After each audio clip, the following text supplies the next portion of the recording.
जो अपन को कहते थे मैं यहाँ भी गद्दी नशीन तो नई दुनिया में भी गद्दी नशीन, जो कहने वाली आत्माएं थी वो आत्माएं समझती थी किसको अपना बाप है?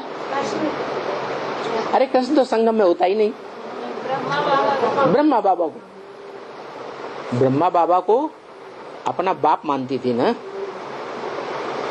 और ब्रह्मा ने शरीर छोड़ दिया तो ब्रह्मा को जन्म देने वाला कौन? बाबा पूछते हैं मुरलियों में, ब्रह्मा का बाप कौन? तो ब्रह्मा को तो पता नहीं, न पता होते हुए ही शरीर छोड़ दिया। शरीर छोड़ दिया इसका मतलब इस जीवन में, संगम युगी जीवन में वो भगवान से डायरेक्ट वर्षा पाने वाला नहीं हो सकता, तो उसकी गोद में खेलने वाले भी इस संगम युगी ब्राह्मण जीवन में ऊंचे से ऊंचे बाप से डायरेक्ट वर्षा पाने वाले नहीं हो सकते। तो कैसे वर्षा पाएंगे? नारायण वाली आत्मा का बाप संगम युग में सतयुग का फर्स्ट नारायण है ना, वो अभी ब्रह्मा दादा लेखराज, और दादा लेखराज ने शरीर छोड़ दिया तो सूक्ष्म शरीर धारण किया। जो सूक्ष्म शरीर धारण किया वो सूक्ष्म शरीरधारी आत्मा के लिए क्या बोला है कि उनका उद्धार कैसे होगा है? हाँ, तुम बच्चों के द्वारा ये भूत प्रेत आत्माओं का भी उद्धार होगा।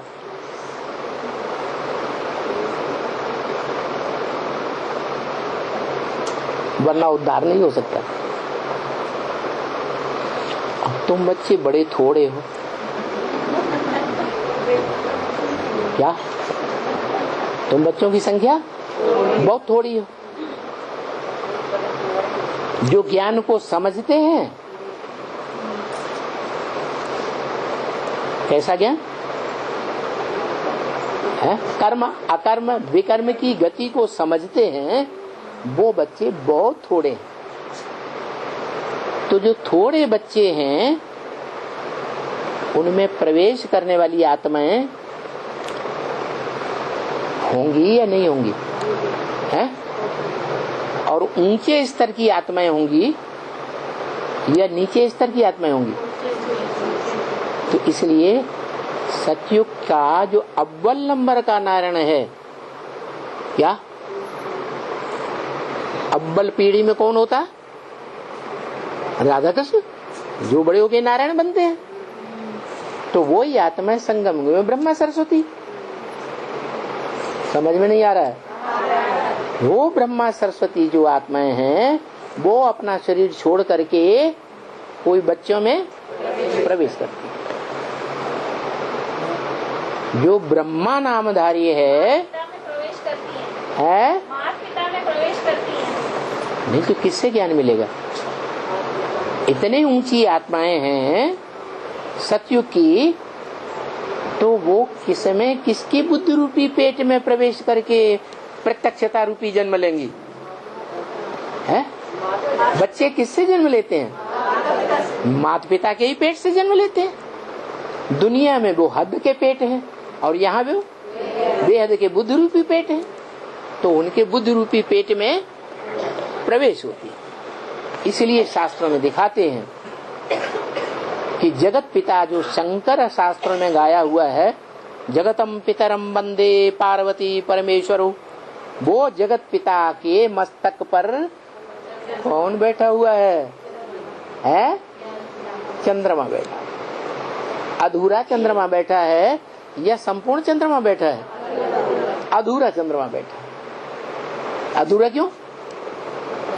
क्योंकि बाप की पहचान ही नहीं, ज्ञान सूर्य की पहचान ही नहीं है, तो अधूरा ही होगा ना।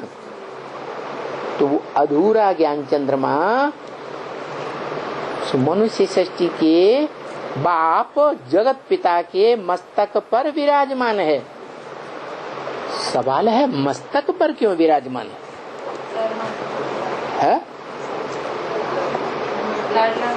है, वो भी मस्तक पर विराजमान है, गंगा भी मस्तक पर विराजमान है, अष्टदेव रूपी जो मणके हैं वो भी मस्तक पर विराजमान है।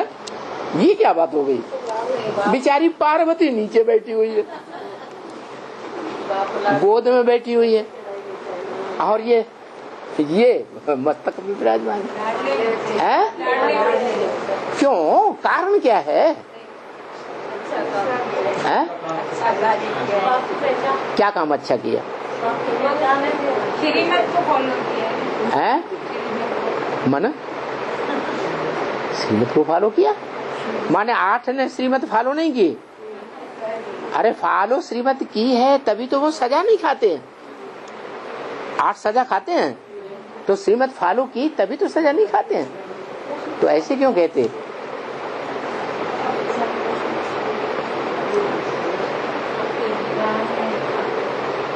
उस सर पर इसलिए धारण किया है कि सर माथे पर बाप उन्हीं बच्चों को रखते हैं जिनको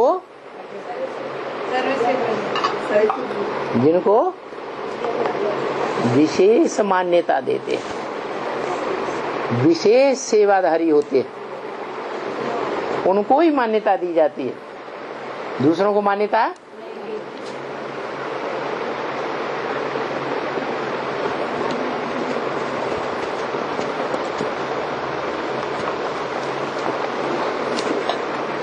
आठ को इसलिए मान्यता दी कि जब महाशिवरात्रि घोर अज्ञान अंधकार की रात्रि इस सारी दुनिया में हो जाती है, क्या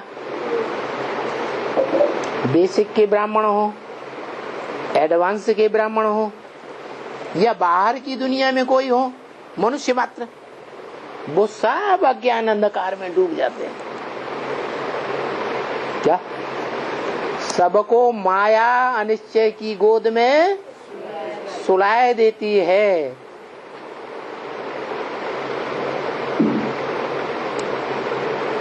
कैसे?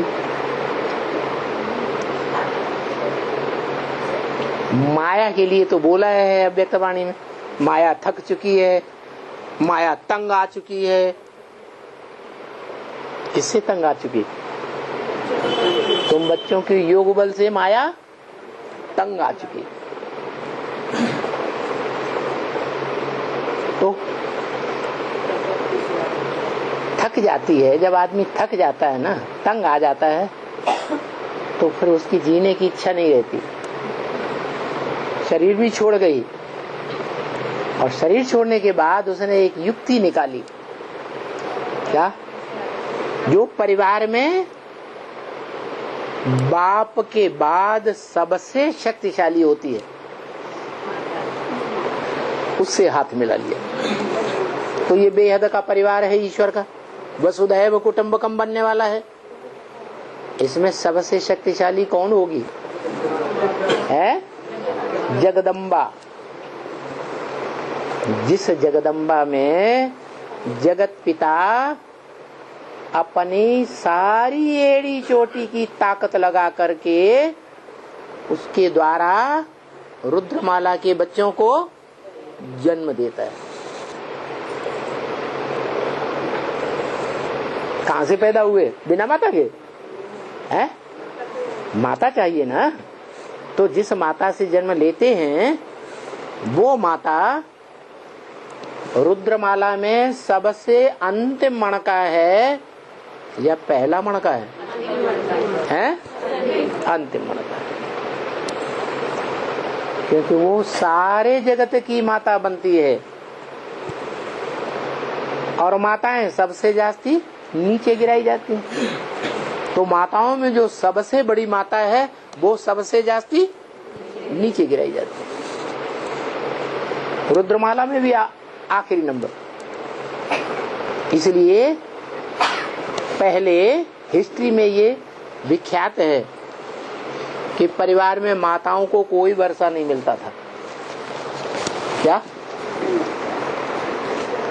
बच्चों को वर्षा मिलता था, पार्टीशन होता था बच्चों के लिए, माता को कोई वर्षा नहीं मिलता। ये तो जब से बाप आए हैं तब से गवर्नमेंट ने भी ये नियम निकाला है कि नहीं, माताओं को भी हिस्सा मिलना चाहिए।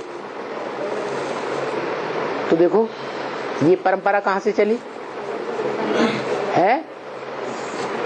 संगम युग में आदि से ही ये परंपरा है कि माताएं सब कुछ त्याग करती हैं बच्चों के लिए, परिवार के लिए।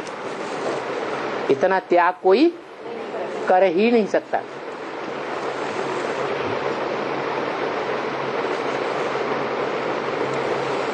और माताएं ही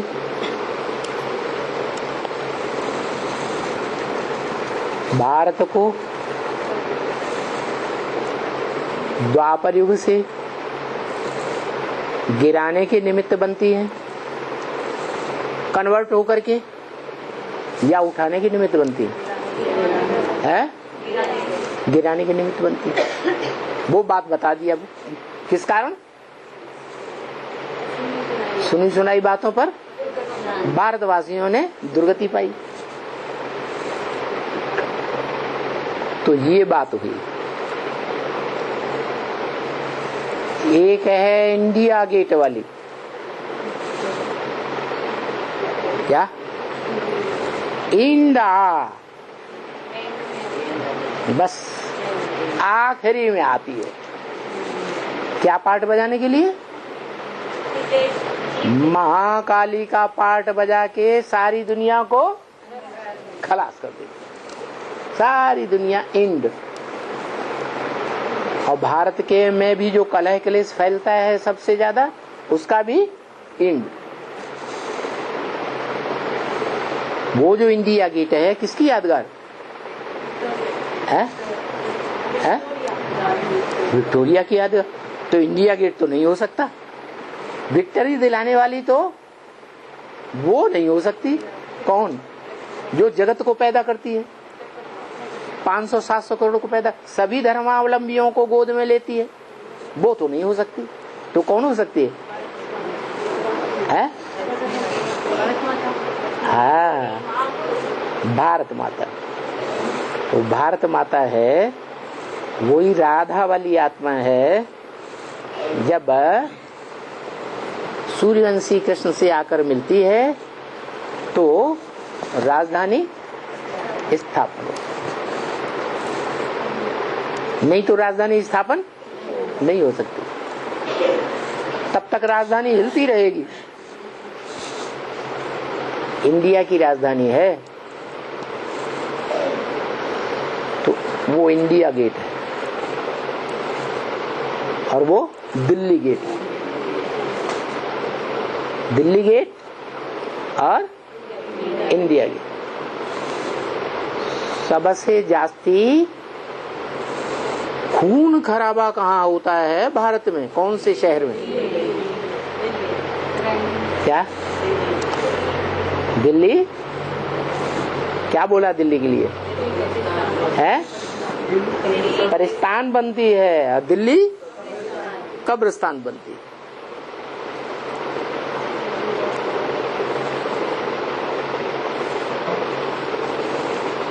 कब्रिस्तान माने नरक, परिस्तान माने स्वर्ग। तो स्वर्ग का गेट खोलने वाली कौन और नरक का गेट खोलने वाली कौन है? महागौरी है स्वर्ग का गेट खोलने वाली, और महाकाली है नरक का गेट खोलने वाली। ये दो यादगार बनी हुई है।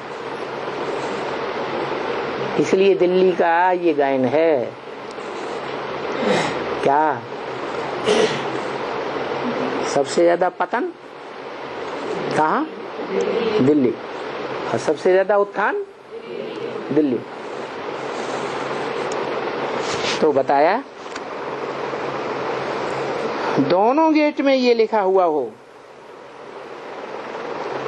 वो समुद्र से आती है। कौन है? Victoria, victory.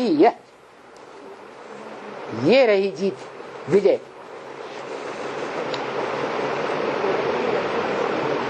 वो धरती से आती है।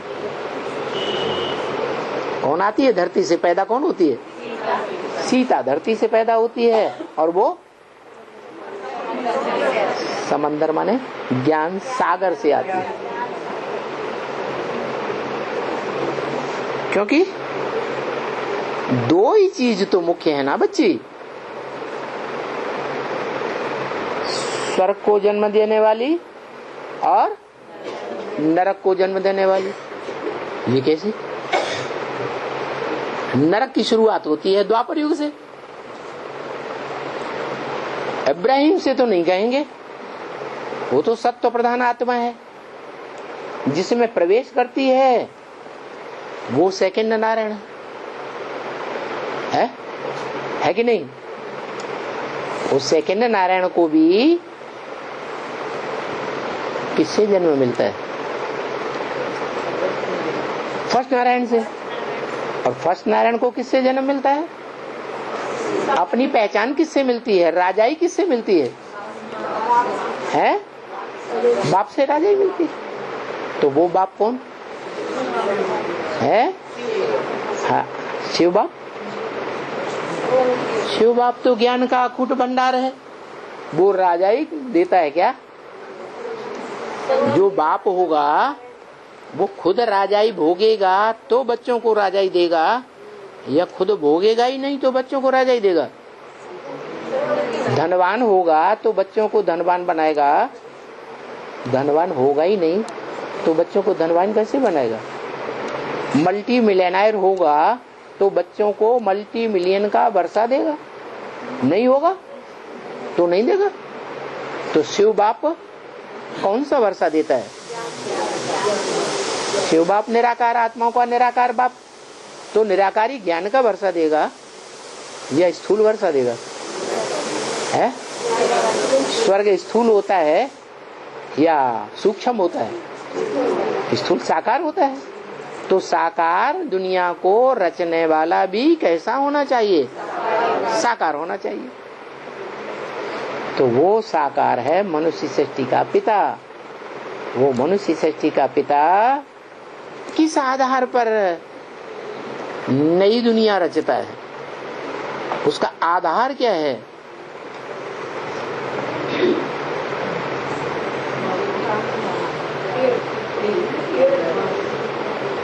उसका मूल आधार है ज्ञान। और ज्ञान के आधार पर, गीता ज्ञान के आधार पर वो राजयोगी बनता है। क्या? राजयोगी बनता है। और राजयोगी बनकर जो योग की शक्ति प्राप्त होती है वो कंट्रोलिंग पावर। क्या वो है? योग की शक्ति है कंट्रोलिंग पावर। उस योग की शक्ति से वो नई दुनिया भी रचता है। किसे योग लगाता है?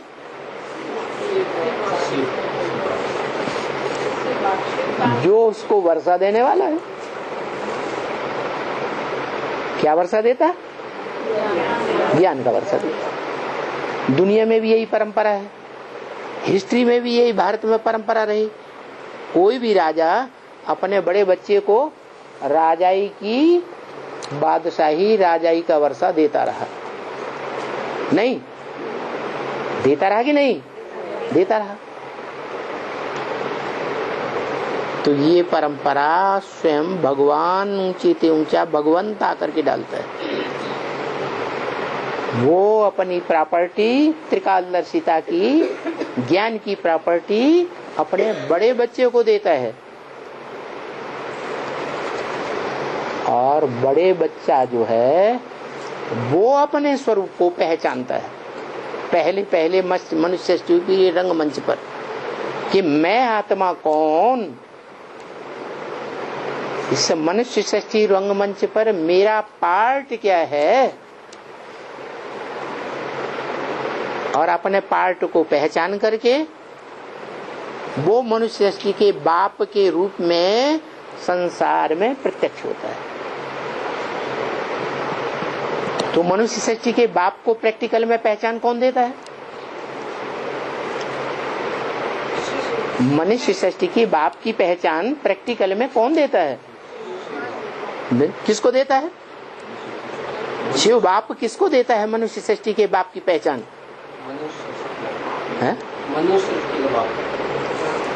शिव बाप मनुष्य सृष्टि के बाप को ही बाप की पहचान देता है, कहता है कि तुम मनुष्य सृष्टि के बाप हो, कहता है। फिर है